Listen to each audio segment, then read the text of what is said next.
Bonsoir à tous, bienvenue dans votre émission, votre projet pour la Réunion.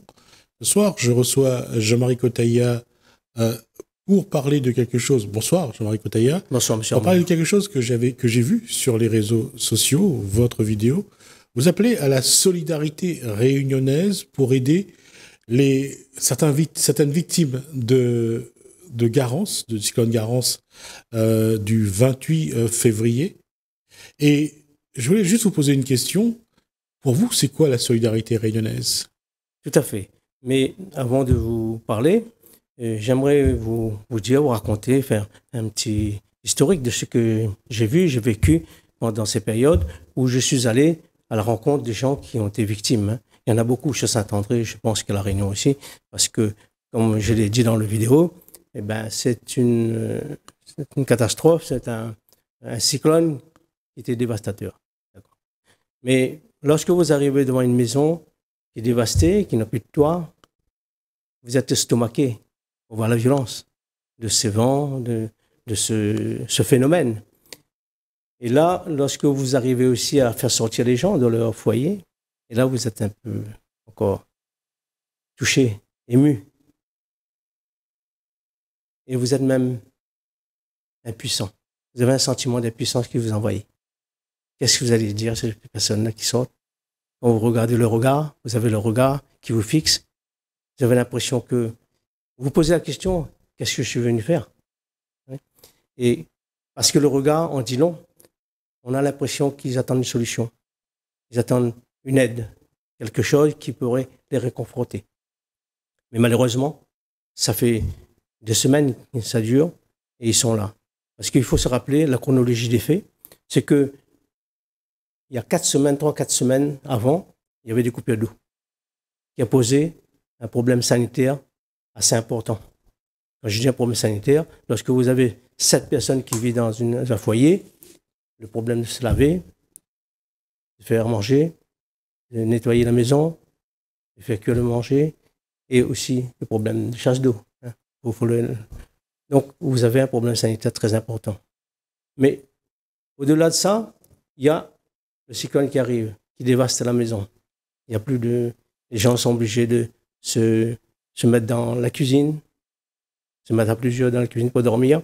Ils ne peuvent plus aller dans la chambre, ils ne peuvent plus aller dans la salle à manger, ils ne peuvent même parfois même plus aller dans la salle de bain. Donc, vous êtes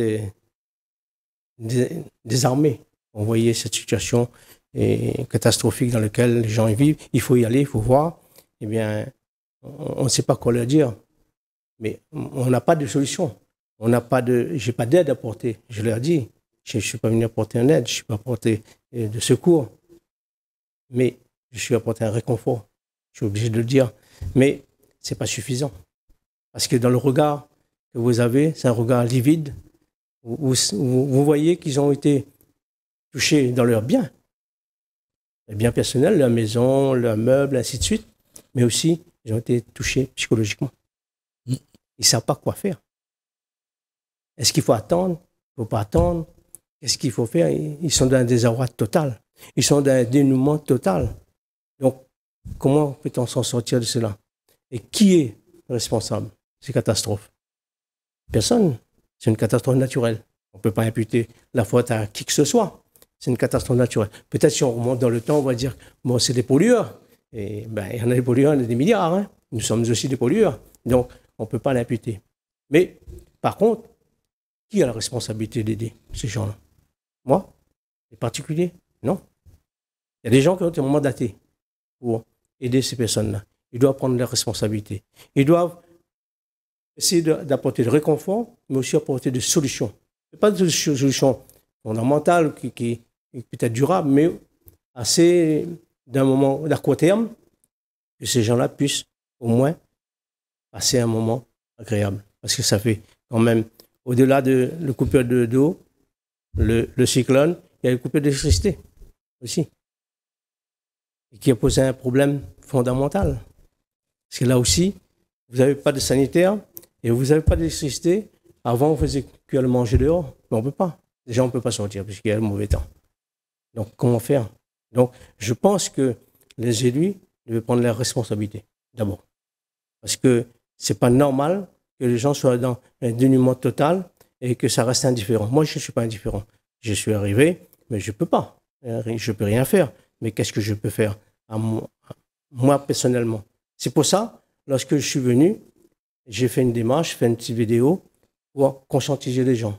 Pour appeler ces gens-là à une réaction, à une démarche aussi solidaire et qu'est-ce qu'on peut faire ensemble. Voilà.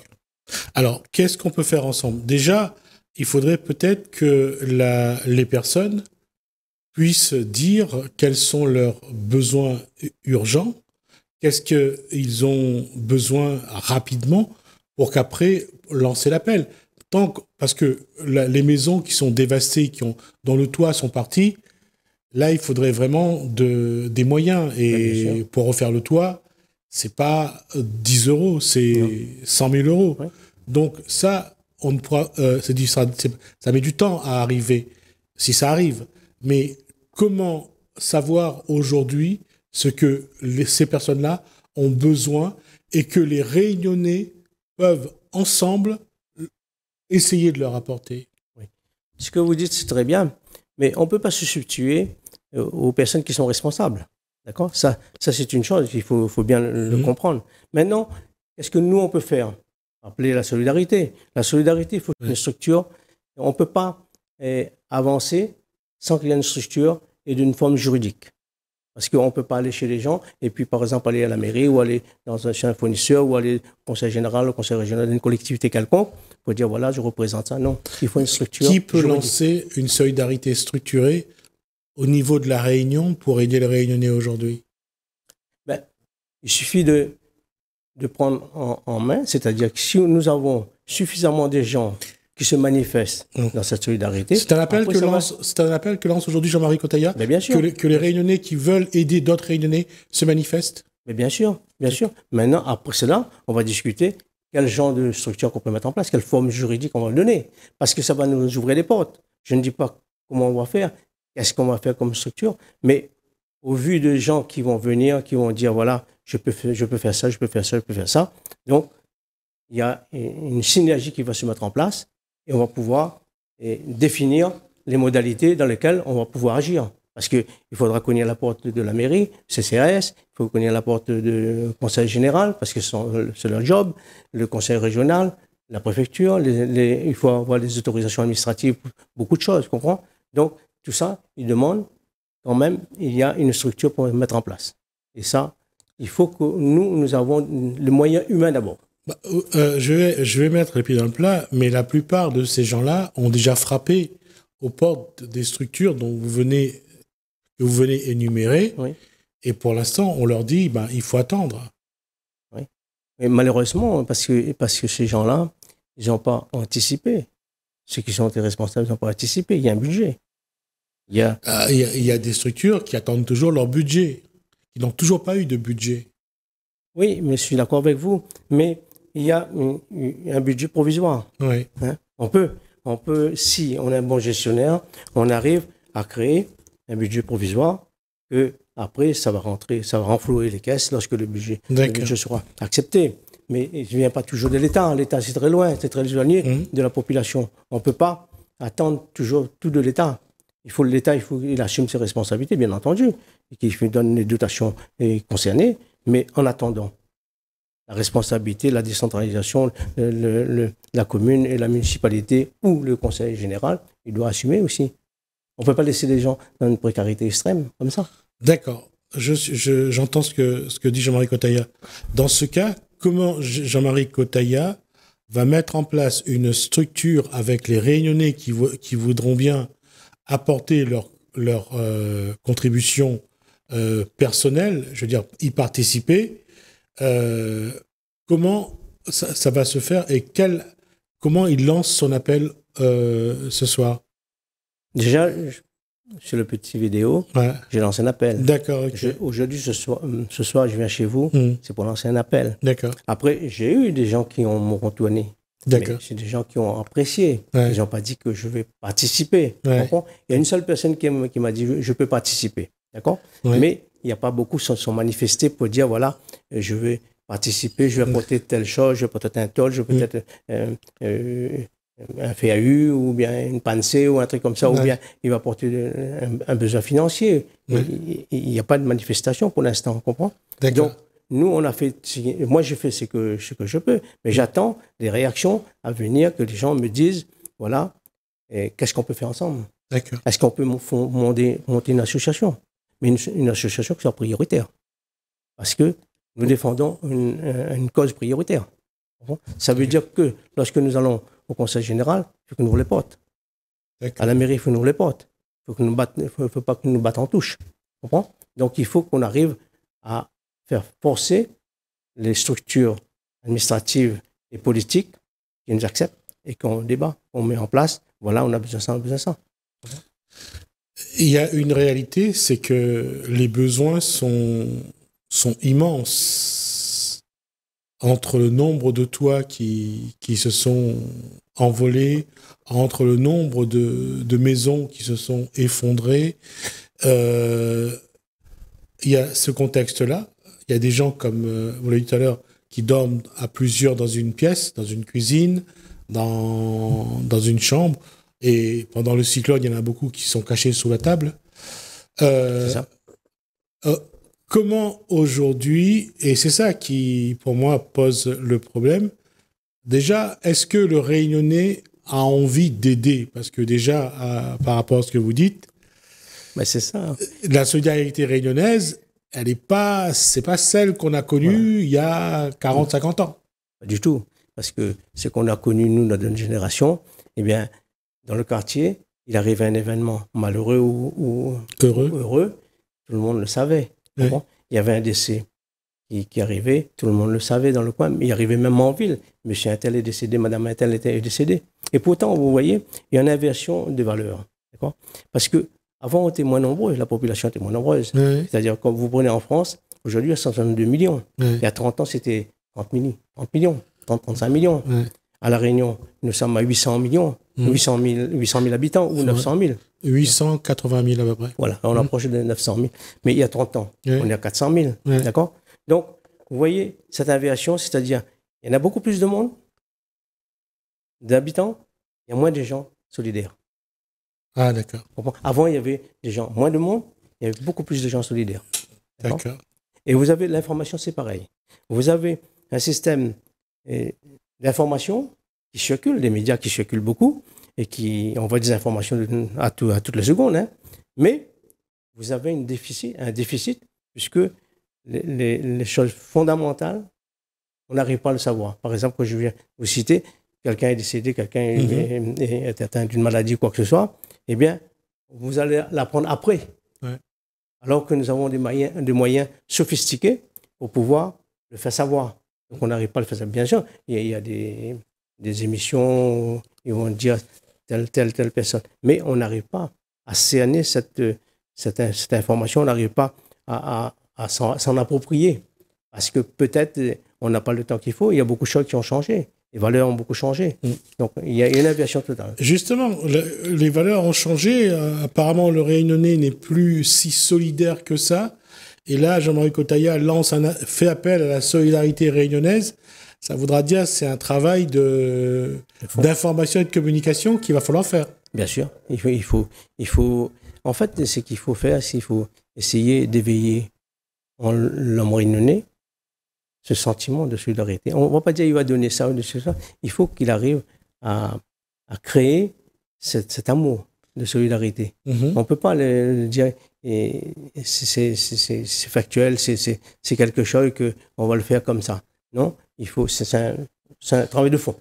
C'est un problème de fond, et ça veut dire aussi que la femme et l'homme réunionnais doivent aussi se rendre compte que ce qui est arrivé à son voisin, c'est-à-dire ça aurait pu lui arriver à lui déjà, à eux.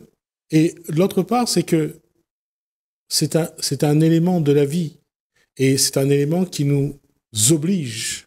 Bien sûr. Mais est-ce que dans la posture du Réunionnais, il remercie le ciel que ça lui est pas arrivé, et en disant maintenant ceux qui sont victimes, ben, tant pis pour elles, ou bien c'est le moment de retravailler sur ce qui a fait à un moment donné notre force, c'est d'être solidaire, d'être ensemble, de serrer les coudes. C'est le moment de se rappeler les valeurs de nos parents.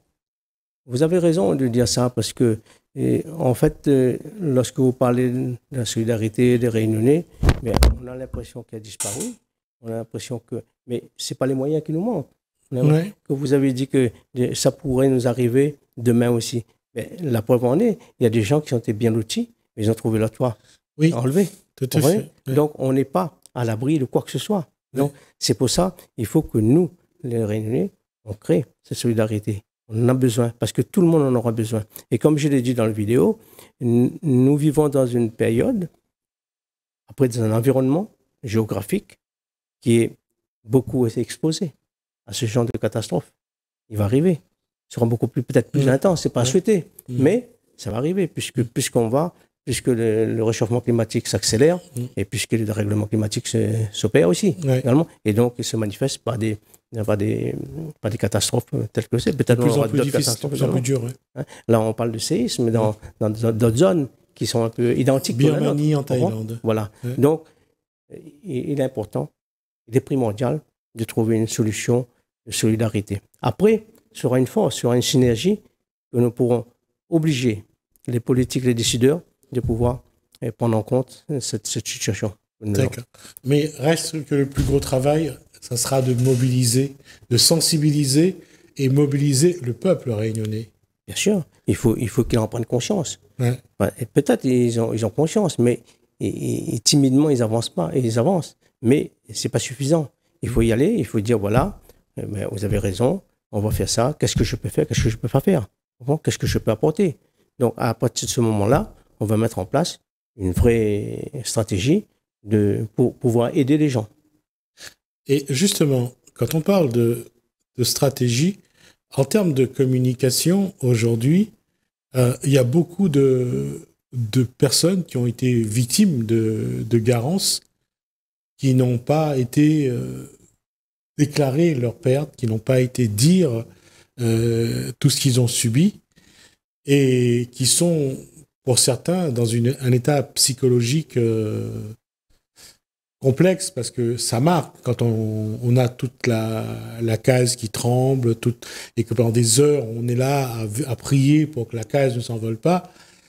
Là, il y a ce qu'on appelle les conséquences post-traumatiques, les traumatismes. Oui, j'en ai parlé dans cette vidéo. Il y a quand même quelque chose qui s'est passé, et psychologiquement, les gens ne sont pas bien. Ouais. Après, ce que vous dites aussi est vrai, puisqu'il y a un problème de dignité aussi de la personne. Oui.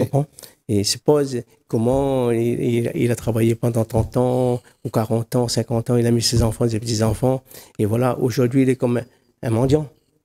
Donc c'est difficile pour lui aussi. Ouais. Psychologiquement, c'est difficile pour lui. Mais il faut avoir le courage. Il faut nous arrivons à les encourager. Voilà, justement, c'est à ce moment-là que notre présence peut lui apporter un soutien psychologique. Bien sûr, bien sûr. D'être présent, d'être autour de lui, ça va lui faire du bien. Bien sûr, ça ne sera pas suffisant, mais ça va soulager. Ouais. On ne va pas apporter la solution radicale, mais ça va le soulager. Et voilà, c'est tout ce qu'on pourra faire. Il y aura un élan pour lui de réconfort, et il va se sentir un peu mieux. Et puis voilà, peut-être il va prendre les taureaux par les cornes. Il va avancer. Et comment Jean-Marie Codrea va faire justement pour essayer de faire comprendre aux Réunionnais que juste à la rigueur, une participation, un soutien, d'être, 10, 15, 20 000 ensemble, dire voilà, on apporte nos soutiens à toutes les victimes, on apporte nos soutiens à tous ceux... Seulement ça va leur faire du bien. Bien sûr, donc, mais il faut que ça se manifeste, il faut que les gens se manifestent. Si les gens se manifestent, il n'y a pas de souci. Mais après, définir à l'avance ce qu'on va faire, c'est collectivement qu'on pourra définir. Tout à fait. Vous comprenez ? Donc, on ne va pas dire, prendre le devant et dire, il faut faire ça, il faut faire ça. On n'est pas des dictateurs. On va essayer de comprendre parce qu'il y a un besoin urgent. Il y a un besoin urgent. Il faut le traiter. Mais maintenant, il faut que chaque personne dise comment il pourra participer. Tu comprends? Soit financièrement, soit matériellement, soit humainement. Je ne sais pas. Mais on peut, on a les moyens. Hein? On peut aller à Madagascar, envoyer beaucoup de choses de Madagascar, d'accord? Pour soutenir les gens d'ailleurs, mais on peut quand même soutenir les Réunionnais d'abord, d'accord? Si on n'aime pas les enfants qui vivent dans notre maison, comment peut-on oser de dire on aime les enfants de l'autre à côté? C'est la démagogie, c'est l'hypocrisie. Donc, je ne pense pas que les Réunionnais soient des hypocrites. Je pense qu'il y a une prise de conscience qu'il faut faire et qu'il est un impératif. Il faut y aller, il faut parce que il y a d'autres scénarios semblables qui vont se passer. Dernière question, Jean-Marie Cotaya. Aujourd'hui, c'est après la mise de la vidéo sur les réseaux sociaux, d'attendre que les Réunionnais se manifestent. Bien sûr, ils ont manifesté. Ils ont manifesté à la manière. Ils ont un petit pouce, un petit cœur. C'est bien. Mais je suis content. Je les remercie déjà. Hein. Je profite de cette occasion. Vous m'avez invité pour vous les remercier. Mais on attend autre chose. On attend ça, bien entendu. C'est un réconfort parce que le message est entendu. Mais on passe à l'action. On passe à l'action, a dit Jean-Marie Cotaya. On va attendre de voir un peu comment évolue la situation, comment les Réunionnais se manifestent autour de l'appel de Jean-Marie Cotaya pour apporter un soutien aux personnes qui en ont besoin après le passage du cyclone Garance à La Réunion. On essaiera, nous, d'y prendre part et d'essayer d'être là pour la communication.